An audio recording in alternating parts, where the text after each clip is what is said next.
Hi friends, ಎಲ್ಲರಿಗೂ ನಮಸ್ಕಾರ. ನಾವು ಇವತ್ತಿನ ವಿಡಿಯೋದಲ್ಲಿ 2 ರೆಸಿಪಿಯನ್ನು ಮಾಡಿ ತೋರಿಸ್ತಾ ಇದ್ದೀವಿ. ಕೇವಲ ಕಡಿಮೆ ಸಾಮಗ್ರಿಗಳನ್ನ ಬಳಸಿ ತುಂಬಾ ರುಚಿಯಾಗಿರುವಂಥ ಸೌತೆಕಾಯಿ ಪಲ್ಯನೇ ಯಾವ ರೀತಿ ಮಾಡ್ಕೋಬೇಕಂತ ನೋಡೋಣ ಬನ್ನಿ. ಸೊ ಅದಾದ ನಂತರ ನೆಕ್ಸ್ಟು ಬೆಂಡೆಕಾಯಿ ಚಟ್ನಿನ ಯಾವ ರೀತಿ ಮಾಡ್ಕೋಬೇಕಂತ ತೋರಿಸ್ತಾ ಇದ್ವಿ. ಮೊದಲಿಗೆ ನಾವಿಲ್ಲಿ 1-2 ಬೌಲ್ ಆಗುವಷ್ಟು ಬೆಂಡೆಕಾಯಿನ ಈ ಸೈಜಲ್ಲಿ ಚಿಕ್ಕ ಚಿಕ್ಕ ಪೀಸಾಗಿ ಕಟ್ ಮಾಡಿ ತೊಗೊಂಡಿದ್ದೀವಿ. ನೆಕ್ಸ್ಟು 10-15 ಆಗುವಷ್ಟು ಬೆಳ್ಳುಳ್ಳಿ, 1-2 ಕೆಂಪು ಮೆಣಸು, ಫ್ರೆಶ್ ಆಗಿರುವಂಥ ಸ್ವಲ್ಪ ಕೊತ್ತಂಬರಿ ಸೊಪ್ಪು. ಇವಾಗ ಮೊದಲಿಗೆ ನಾವಿಲ್ಲಿ ಅದೇ ಬೌಲ್ಗೆ ಬೇರೆ ಚಟ್ನಿನ ಮಾಡಿ ತೆಗೆದಿದ್ದೀವಿ. ಇವಾಗ ಅದೇ ಬೌಲ್ಗೆ ಹಾಕಿನೇ ಈ ರೀತಿ ಎಲ್ಲವನ್ನು ಹಾಕಿ ಪೇಸ್ಟ್ ಮಾಡಿ ಇಟ್ಕೋಬೇಕು. ಸ್ವಲ್ಪ ರುಚಿಗೆ ತಕ್ಕಷ್ಟು ಉಪ್ಪು, ಬೆಳ್ಳುಳ್ಳಿ ಮತ್ತು 1-2 ಕೆಂಪು ಮೆಣಸು ಸ್ವಲ್ಪ ಪೇಸ್ಟ್ ಮಾಡೋವರೆಗೂ 1-2 ನಿಮಿಷದವರೆಗೆ ಆದ್ರೂ ಹೀಗೆ ಕುಟ್ಕೋತಾ ಇರಬೇಕು. ನೀವೇನಾದರೂ ನಮ್ಮ ಚಾನಲ್ನ ಫಸ್ಟ್ ಟೈಮ್ ನೋಡ್ತಾ ಇದ್ದೀರಂದರೆ ಈ ಚಾನಲ್ನ ಸಬ್ಸ್ಕ್ರೈಬ್ ಮಾಡ್ಕೊಳ್ಳಿ. ಪಕ್ಕದಲ್ಲಿರೋ ಬೆಲ್ ಬಟನನ್ನು ಕ್ಲಿಕ್ ಮಾಡಿ. ಈ ರೆಸಿಪಿ ನಿಮ್ಗೆ ಇಷ್ಟ ಆಗಿದರೆ ಲೈಕ್ ಬಟನನ್ನು ಕೂಡ ಪ್ರೆಸ್ ಮಾಡಿ. ನೋಡಿ, ಪೇಸ್ಟ್ ಮಾಡಾಗಿದೆ. ಈ ಕಡೆಗೆ ಒಂದು ಪಾತ್ರೆನ ಇಟ್ಬಿಟ್ಟು 1-2-3 ಚಮಚ ಆಗುವಷ್ಟು ಎಣ್ಣೆ ಹಾಕಿ ಮೊದಲಿಗೆ 5-6 ನಿಮಿಷದವರೆಗೆ ಆದ್ರೂ ಬೆಂಡೆಕಾಯಿ ಮೇಲ್ಗಡೆ ಎಲ್ಲ ಕಪ್ಪು ಚಿಕ್ಕೆ ಬರೋವರೆಗೂ ಚೆನ್ನಾಗಿ ಹುರ್ಕೋಬೇಕು ಎಣ್ಣೆಯಲ್ಲಿ.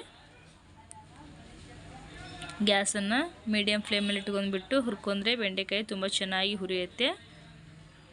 5 ನಿಮಿಷದವರೆಗೂ ಹುರ್ಕೊಂಡ್ರೆ ಸಾಕಾಗತ್ತೆ. ರೊಟ್ಟಿ ಜೊತೆಗೆಲ್ಲ ಬೆಂಡೆಕಾಯಿ ಚಟ್ನಿ ತುಂಬಾ ಟೇಸ್ಟಿಯಾಗಿರುತ್ತೆ.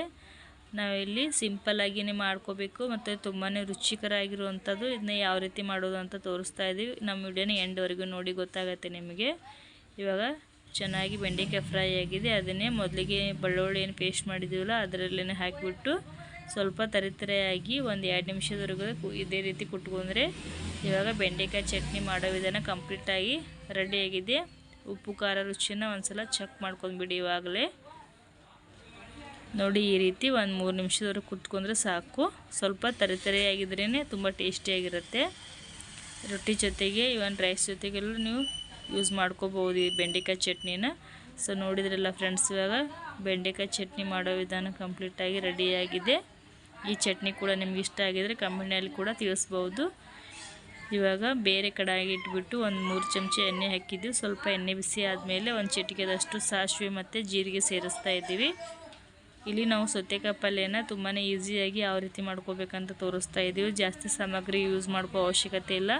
ಜಸ್ಟ್ ಈರುಳ್ಳಿ, 1 ಟೊಮೆಟೊ ಹಣ್ಣು ಮನೆಯಲ್ಲಿದ್ದರೆ ಸಾಕು. ತುಂಬಾ ರುಚಿಯಾಗಿರುವಂಥ ಸೌತೆಕಾಯಿ ಪಲ್ಯನ ರೊಟ್ಟಿ ಜೊತೆಗೆ, ಚಪಾತಿ ಜೊತೆಗೆ, ರೈಸ್ ಜೊತೆಗೆ ಒಳ್ಳೆ ಕಾಂಬಿನೇಷನ್ ಇದು.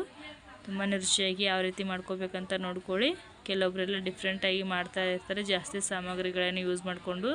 ನಾವಿಲ್ಲಿ ಕಡಿಮೆ 2 ಸಾಮಗ್ರಿಗಳನ್ನು ಯೂಸ್ ಮಾಡಿ ಇಷ್ಟೊಂದು ರುಚಿಯಾಗಿ ಯಾವ ರೀತಿ ಮಾಡೋದು ಅಂತ ತೋರಿಸ್ತಾ ಇದ್ದೀವಿ ನೋಡಿ. ಇವಾಗ ಈರುಳ್ಳಿ ಟೊಮೆಟೊವನ್ನು ಚೆನ್ನಾಗಿ ಸಾಫ್ಟ್ ಆಗಿದೆ. ಇಲ್ಲಿ ನಾವು 4 ಸೌತೆಕಾಯಿನ ತೊಗೊಂಡಿದ್ದೀವಿ. ಸೌತೆಕಾಯಿನ ಚೆನ್ನಾಗಿ ವಾಶ್ ಮಾಡಿಬಿಟ್ಟು ಈ ರೀತಿ ಚಿಕ್ಕ ಚಿಕ್ಕ ಪೀಸಾಗಿ ಮಾಡಿ ಇಟ್ಕೋಬೇಕು. ಮೊದಲಿಗೆ ಕೆಲವೊಂದು ಸೌತೆಕಾಯಿ ಎಲ್ಲ ಕಹಿ ಇರುತ್ತೆ. ಒಂದ್ಸಲ ಸ್ವಲ್ಪ ಟೇಸ್ಟನ್ನು ನೋಡಿಬಿಟ್ಟು ಆನಂತರ ಸೌತೆಕಾಯಿನ ಕಟ್ ಮಾಡ್ಕೊಳ್ಳಿ. ಸೌತೆಕಾಯಿ ಎಣ್ಣೆಯಲ್ಲಿ ಚೆನ್ನಾಗಿ ಫ್ರೈ ಆಗಬೇಕು. ಅದನ್ನು ಸಹ 6-7 ನಿಮಿಷದವರೆಗೆ ಆದ್ರೂ ಫ್ರೈ ಮಾಡ್ತಾ ಹೋಗಬೇಕು.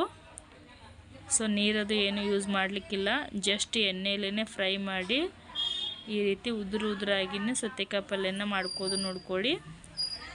ನಾವಿಲ್ಲಿ ನೀರದು ಸಹ ಏನು ಯೂಸ್ ಮಾಡ್ತಾ ಇಲ್ಲ. ಸೊ ನೀರು ಯೂಸ್ ಮಾಡಲ್ದೇ ಈ ರೀತಿ ಫ್ರೈ ಮಾಡ್ಕೊಂಡ್ಬಿಟ್ಟು ಯಾವ ರೀತಿ ಮಾಡೋದು ಅಂತ ನೋಡೋಣ ಬನ್ನಿ. ಇವಾಗ ಚೆನ್ನಾಗಿ ಸೌತೆಕಾಯಿ ಹುರಿದಾಗಿದೆ. ರುಚಿಗೆ ತಕ್ಕಷ್ಟು 1-2 ಟೇಬಲ್ ಸ್ಪೂನ್ ಆಗುವಷ್ಟು ಅಚ್ಚ ಖಾರದ ಪುಡಿನ ಯೂಸ್ ಮಾಡ್ತಾ ಇದ್ದೀವಿ. ರುಚಿಗೆ ತಕ್ಕಷ್ಟು ಉಪ್ಪು, ಸ್ವಲ್ಪ ಸಕ್ಕರೆ ಪಲ್ಯಗೆ ಸೇರಿಸೋದ್ರಿಂದ ತುಂಬಾ ರುಚಿಯಾಗಿ ಬರುತ್ತೆ ಈ ಪಲ್ಯ. ಇವಾಗ ಒಂದ್ಸರಿ ಚೆನ್ನಾಗಿ ಖಾರ ಎಲ್ಲ ತಗೋತರ ಚೆನ್ನಾಗಿ ಮಿಕ್ಸ್ ಮಾಡ್ತಾ ಹೋಗ್ಬೇಕು. ಈ ರೀತಿಯಾಗಿ ಅಟ್ಲೀಸ್ಟ್ 1-2-3 ನಿಮಿಷದವರೆಗೆ ಆದ್ರೂ ಗ್ಯಾಸನ್ನು ಮೀಡಿಯಮ್ ಫ್ಲೇಮಲ್ಲಿ ಇಟ್ಕೊಂಡ್ಬಿಟ್ಟು ಒಂದು ಸಾರಿ ಮಿಕ್ಸ್ ಮಾಡ್ಕೊಳ್ಳಿ. ಇವಾಗ ಮೇಲುಗಡೆಗೆ ಸ್ವಲ್ಪ ಕೊತ್ತಂಬರಿ ಸೊಪ್ಪನ್ನು ಹಾಕಿಬಿಟ್ಟು ಮತ್ತೆ ಮಿಕ್ಸ್ ಮಾಡ್ತಾ ಇದ್ದೀವಿ. ಸೊ ನೋಡಿದ್ರಲ್ಲ ಫ್ರೆಂಡ್ಸ್, ಇವಾಗ ತುಂಬಾ ಈಸಿಯಾಗಿ ತುಂಬ ರುಚಿಕರವಾಗಿರುವಂಥ ಸೌತೆಕಾಯಿ ಪಲ್ಯನ ಯಾವ ರೀತಿ ಮಾಡ್ಕೋಬೇಕಂತ ತೋರಿಸಿದ್ದೀವಿ.